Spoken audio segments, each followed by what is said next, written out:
welcome to What You Missed When You Didn't Exist. I'm Corbett, and I'm 54. And I'm Lucy. I'm 25. One extra year, and this is what you get. What the? Why are you so bummed? You should be hyped. Or are you just feeling old? Oh my gosh. This is a disaster.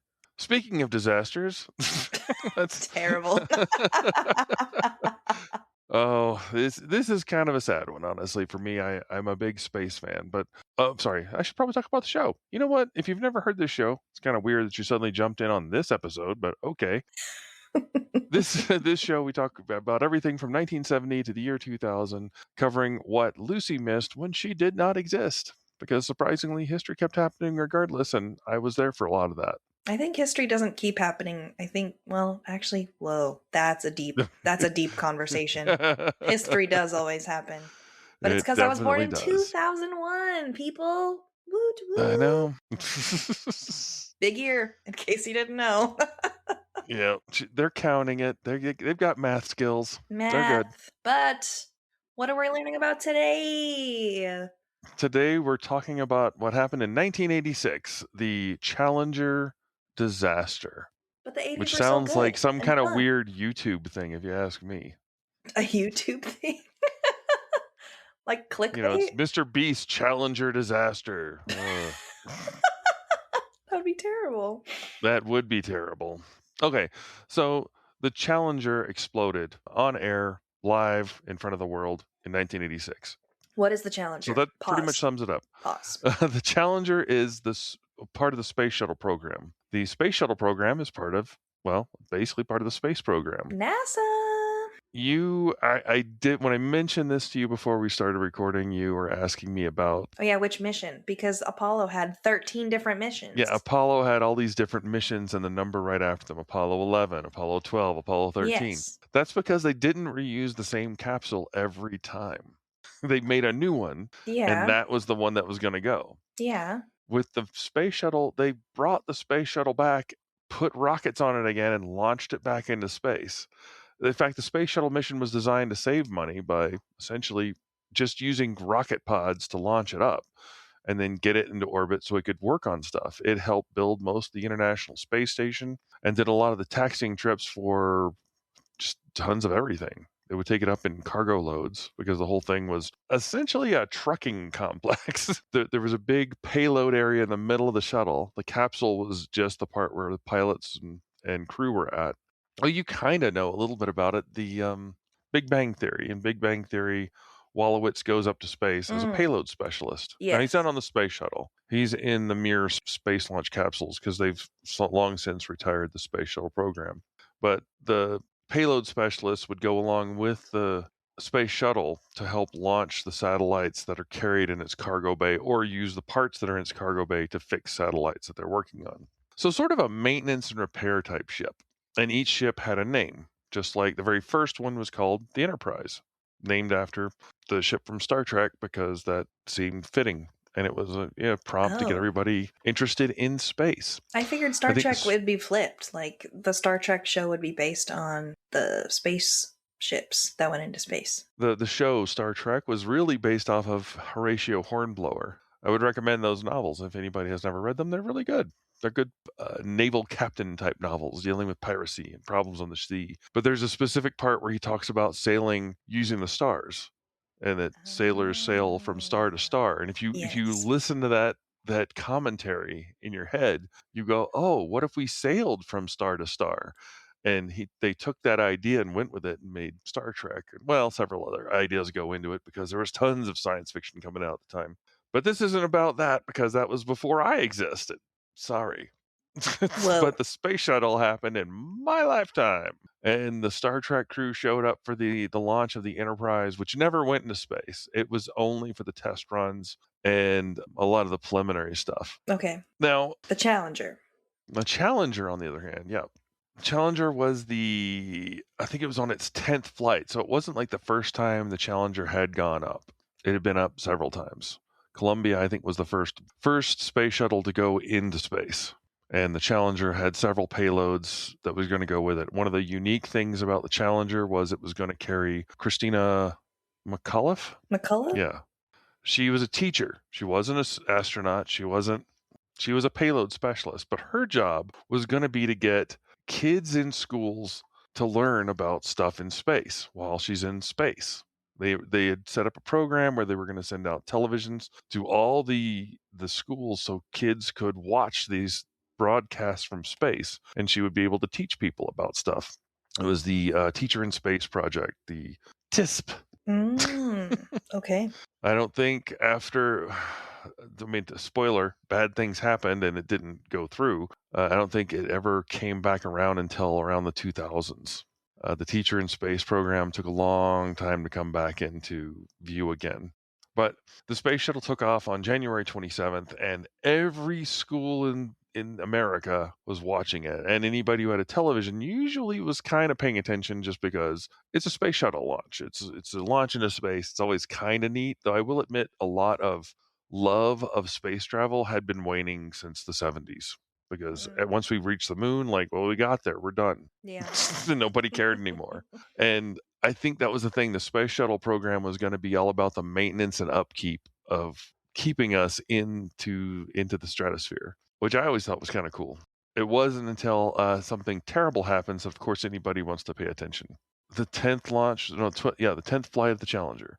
It launched on January 27th, 1985, and was commanded by Dick Scobie, Michael Smith, Ellison Onzuka, Judith Resnick, and Ronald McNair. I don't know all the names very well, I'm sorry. And the two payload specialists were Gregory Jarvis for the Hughes Aircraft Company and Christina McAuliffe, who was there for the Teacher in Space program. There was a mishap with one of the firing thrusters, and like I think about a minute into the launch, every single kid in America and most teachers and just about everybody else was traumatized by it bursting into a ball of flame, like out of nowhere. There was Before it no even like, launched? no, it was about a minute into the launch.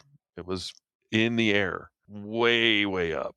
And I think it had just launched no, I think the booster rockets hadn't popped off yet.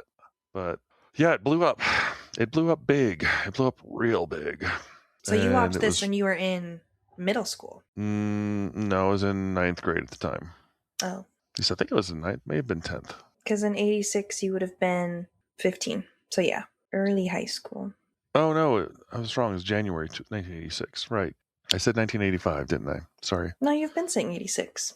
Well, just the same. It went off in January of 86. I was thinking January of 85. No. Anyway, the point being, it blew up. It was a disaster. It was terrible. And it took, I think, a couple of years before there was another launch, just because they went through everything with a fine-tooth comb. There was basically an error they didn't account for the damage that it was like some kind of storm that messed something up on one of the booster rockets. It ignited the fuel went up, and everything went with it. Oh. It's just, I want to say like, oh, it was an oversight and they messed something and it all blew it up. But there was some kind of bad storm that messed something up, like, removed the, was it the insulation? Yeah, an insulation tile, and basically sparked, something went up and it all went.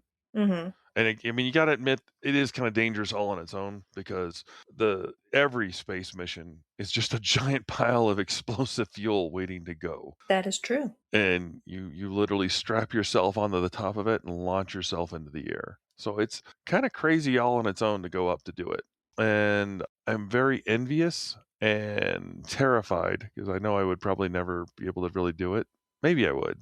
I think every kid is like, oh, I want to go to space. But then you take the realization of what it means to do that and go, oh, I could die doing that.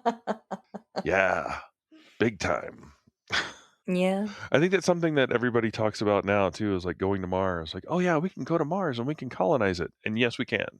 But I will say this, anybody going to Mars is going to die on Mars. And that's not like, oh, you will die. Like, no, they'll never be able to have enough stuff to fuel and supplies to bring you back. Yeah. So you would go there. Then you would stay there. Yeah. That would be like probably 3 generations of people before you would have enough stuff to be able to shoot a rocket back, maybe. And odds are, no, you'd probably just keep building there, because why go back? You're a Martian at that point. Yeah. And that's the thing. It's when people do these kind of harrowing, Voyage to the bottom of the sea, journeys to the moon and the stratosphere and all this. It's really dangerous. It's really, really, really dangerous. You could very easily die. So I think they all take that into account. Nobody expected it, obviously, otherwise it wouldn't have done it. I felt terrible just because the Teacher in Space project more or less dropped off until almost 10, 15 years later. So it took a long time for them to get back to trying to teach kids, yeah, space has really got some cool stuff going on. And the funny thing is, I think everybody's told me that they're not even really in space when they're in in the stratosphere. Well, when they're in that orbit where the International Space Station is. Yeah. You're like, oh, the space station, that's way up in space. Like, well, you're in space, but well, imagine if the Earth were a basketball and the thing hovering over the basketball was up like the width of a dime. Yeah. So it's not like it's way out there and nothing. It's pretty doggone close. So amazingly close. It's hard to believe. Well, you're still in the Earth's orbit, so yeah. Yeah, you're still in the gravity well. You're in the part where it's going to pull you in at some point. You're just kind of fighting that. So, and actually, spoiler, there was another space shuttle disaster. It was the Endeavour, I believe, in 2003, which was in your lifetime. You probably don't remember it because, you were 2. Yep. But that blew up and scattered parts all over East Texas. I know because the parts were everywhere. Yeah. So that was pretty bad. That they went through and rebuilt as much as they could to try to figure out what happened on that one. I think it was something kind of in the same vein, like the unknowables. But that was probably the end. I want to say the end of space travel. Well, the end of regular space travel, because that was with the end of the space shuttles. There was no more regular trips up into space done by the U.S. After that, it was done by the Russians, which is weird. Because they had a whole different kind of system. Yeah. Very, very different. And, you talk about like, oh, it's all explosive and it's all dangerous. The Russians ignore a lot of safety things to just, we'll just light a rocket and send it up. It'll make it. We've done it dozens of times. Most of them successful. Oh, boy. Comforting. To get up there. Now we've got, SpaceX doing stuff, and nobody's really picked up where NASA left off. Not the same way. They're all doing commercial things and nothing about, like, trying to get further into space or going to Mars for that matter. I think the Chinese are talking about putting a base on the moon, so now we have to put one on the moon. Military points of view, that sort of thing. I don't know why it is that way. I think Neil deGrasse Tyson was the one who pointed that out. Big jumps in science only happen because people want power or money or something in that lane. Don't have good things to say there, but space. How's that happening now? I don't think there's a lot. I think recently there was that space. Well, I guess I wouldn't count it as space travel, but Katy Perry went up into space for funsies. Yeah, she did the Blue Origin thing. There's been a couple celebrities who've done that. Yeah, but it doesn't seem like full space travel, I guess. But I also was thinking about it, and I guess there hasn't really been a big moment in history where people are just sitting and watching live television in classrooms anymore. I mean, not since 9/11 would be my guess, but I wasn't really alive during that either. So, I mean, I was alive, but I was 9 months old. Yep. So I don't think there hasn't really been that moment of everyone is watching the news and everyone is watching to see what happens next, because I think at this point people are controlling the media that they're consuming. And also I think people have realized we should stop watching news with children in the room because news is bad and traumatizing. Well, I think that's mostly just because news is trying to sell stuff to you. That's true. That's very true. But I think we've also haven't had that intense purpose and that intense goal of space travel. I think because we're kind of over that fantasy of traveling into space, and I just think we're trying to focus on the reality instead of the fantasy of it all, which is kind of sad. I think it's just a new world we're living in. We don't really need to focus on traveling to space because we just assume it's going to happen naturally, maybe it's becoming the reality as we're more focused on, well, we're going to end up there someday, so we don't really need to fantasize about it. Why, do you feel like we're going to end up there someday? I think eventually, because, well, sad note, we're kind of killing the planet, y'all, and we can't really do anything about it. But yeah, true. And as humans, we're like, well, we got to find a replacement so we can kill another planet. Again, terrible and sad. But I think it's a good thing to fantasize about. But I share your love of space. I don't really think about the missions of traveling to space because I went to that science camp when I was in middle school, and we did a lot of astronomy based exploration. It wasn't really focusing on biology or chemicals or whatever. It was like, we're gonna take you to the big telescope and you're gonna go check out the sky and we're gonna look at the galaxy and do the star show or that kind of thing. I mean, humans have been fascinated with space travel for millennia. Yeah, well, I don't know about space travel as much as the stars. I think everybody, I mean, since the beginning, the people were looking up, like, what are those things? It's pinholes in the curtain. It's, something's happening. We've always been curious and afraid of the unknown. True. I think that's kind of space travel explores the idea of breaking that unknown. And not everybody likes that. Which is funny because we know more about space than we do about our own oceans. Boom. Yeah. Which is wild. Well, have you seen a jellyfish? They're just gross. They're pretty freaking cool, dude. They like glow in the dark and stuff. And they sting. Yeah. Yeah. You know what else stings? A freaking comet to the face. Comet to the face. Or, an exploding... Hey, Doc, I've got a problem. Rocket. I was walking on the street and I got hit in the face with a comet. Can you take that off? Oh my gosh. Or, I don't know, a rocket exploding. I would say that stings a little bit. Maybe. That does sting a bit. That's a stingy one. But I don't know. I don't know if this generation is fascinated with space travel. I think we're trying to find new comforts and ways of being at home instead of finding ways to leave. Well, actually, I have a question for you because you're a teacher. Yes. You're an teacher. Yes. You're a teacher. Yes. If NASA were to come to you and say, "Hey, teacher in space, are you up for it?" Would you be up for it?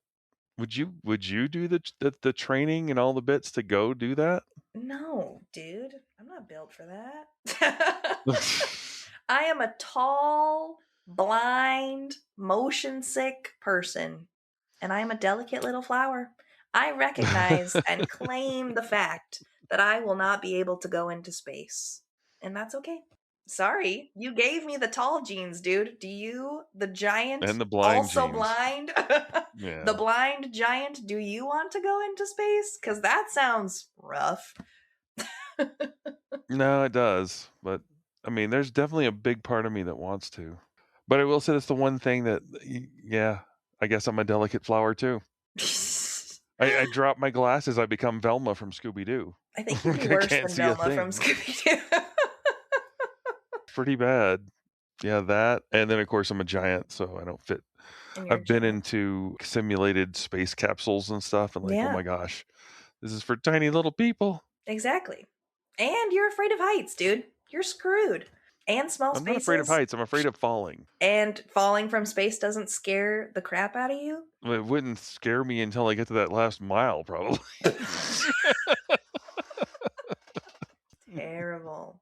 Okay, wait. What is it about space travel that makes you want to go into space? Like, what are you wanting to experience? To see if there's something better than what we've got. I think that's the thing. Oh, so you want to do the Star Trek experience of explore. Is there anything better? Is there anything worse? Is what we got the best there is? Could we do better? Yes, we could. Let's do better. I would hope. Yeah. But I think it's exploring the unknown. The melodramatic part of me is like, to touch the face of God. That's a bit much. That's a bit much. But, I think it's just to see the thing with your own eyes. To see what thing? When we went to the Smithsonian. Yes. We went to the Smithsonian and I went through the art gallery. You weren't with me in the art gallery, but it was like it wasn't the Natural History Museum. It was the National Art Museum. Mm-hmm. And all these art exhibits, oh yeah, I've seen this one, I've seen this one, I've seen this one, I've seen this one. And I just kind of zipped right through them all because I'd seen so many of them because I read so many art history books. And it just blew me away once I got out and realized, crap, those were the ones. I got to go back and see them. That was it. I've seen pictures of Jupiter and Saturn and the surface of Mars and the surface of Pluto even. And there's something about seeing it with your own eyes. It's like traveling, which is, I will admit, the one thing that's 100% hypocrisy on me is like, I don't like traveling. Yeah, you hate it. You hate But I outside. do like being there. Whenever we go to a place, it's like, we're here. We're at the place with the thing. This is the world's biggest frying pan. Look upon it with wonder. Yeah, that's true. It would be cool. I think that's the draw for me, or the draw for most. Well, I feel like there's a draw for me. Everybody else has their own reasons or wants. Like, oh yeah, we need missiles on the moon, or we need a cool space station laser thing, or everybody has a reason to want to be there. I think also JFK kind of nailed it when he's like, we need to have a mission to go to the moon. And it was like this goal, this undoable goal. Nobody could do it. Can't just go to the moon. That's impossible. Less than 100 years ago, we had barely learned how to fly. And now we're going to the moon? You crazy? No. I think we need those kind of goals as humanity. As Americans, it's a cool, like, we can do this because we're Americans and we just shove our way through. But I think as humanity, we need this sort of growth, the sense of, we can do this. When you went to college, you were probably like, I guess I'm going to do it because other people have done it, so I should. But if nobody had ever gone to college and you were like, I'm going to be the first person to go to college, that would be pretty crazy. Like, you're going to take on all this expense and do all this stuff just to learn things. What's that going to do for you? Nothing. A whole lot of nothing. Think of all that debt. All that knowledge. You just don't have that desire, or? I just feel like I can experience the same, which is kind of lame, but I feel like if I wanted to go explore and experience it, that I could see it through simulations, I guess. Because I felt content and totally fine with the fact that we could go see the star show at the planetarium. And I'm like, oh, I'm in space. That's awesome. And I don't feel the urge to like go and do it per se. I'm content with existing in it. But I am a little bit different when it comes to history, I guess. Because I think the idea of new stuff is not exciting to me. I get more excited by old stuff, even though technically the galaxy and the stars are old stuff, but it's, kind of old, yeah. Just a little old, a little bit. I think the idea of humanity being a part of it is more of the draw for me, whereas exploring random, unknown randomness, in my brain, it's randomness. It's cool, but I don't see the connection to humanity at all. Well, I guess, okay, so your thing is, if you were given the choice to go into two empty rooms, or two rooms, one completely empty but very beautiful, and the other one completely empty but filled with two people who are in a conversation about fashion or something you want to talk about. I don't know what you want to talk about. You would probably pick the room with people over this beautiful room. I want to be empty, where the people are. Yeah. Your Little Mermaid moment. Yeah, because to me, I think the idea of people and communicating and the idea of storytelling is so much more impactful than if I went out into this beautiful room, but then I couldn't turn back and talk to anybody about it. That's a good point. Well, actually, I think you accidentally stumbled upon it. The Little Mermaid's a great example. Because she lives in a world under the sea. Mm-hmm. She has to breathe water. Yes. Or she can't breathe air the same way, or until she gets a curse. Yes. And so she gets a curse to go out, but she can't go back. So it's kind of like if you're going to go on a Mars mission, it'd be like that. Yeah. Like you're exiled from your home and you now have to live somewhere else. But that's where the people are. That's where the interesting stuff is. That's where they keep those. Oh, what was the thingamabob? The fork? I don't know, but I think we talked about it in a previous episode, but I feel like in my mind, the whole point of experiencing life is so you can go and share it with somebody. Because you can experience life for yourself, But I am not that person of like, I'm going to go experience this for myself. It's more of like, I want to go experience it with people or experience it so I have the ability to share it with people. Mm. But that's just... Yeah, you are such a teacher. Thanks. Thanks. So maybe you would do the TIS program. No, I would not. Because you'd be sharing it I would with be the world. I guess, but I would not want to do it. That sounds awful. It is a hardship, and that's something that's why I admire these people, because they go through a lot of work just to go do it, and not everybody could. Nothing to do with the glasses or the height or any of that, but just the fact that it takes an awful lot of training to get to do it. Yes.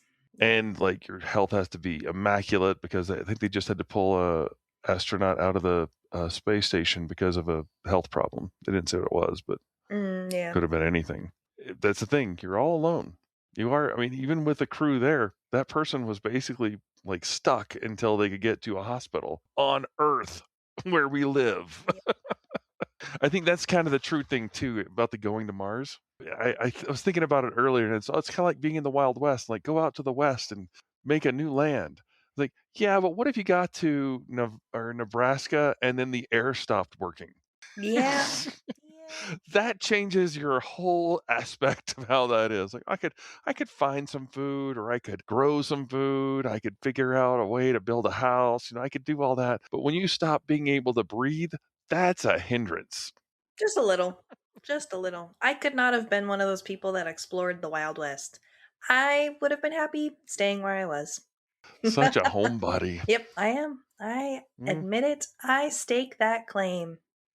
I will stay home. Oh boy, I don't know what moral we're giving people this time around. But anyway, for what you missed when you didn't exist, stay home and explore from your TV, I guess. I don't. No, go stare at the stars, experience the beauty, determine why you would want to explore space.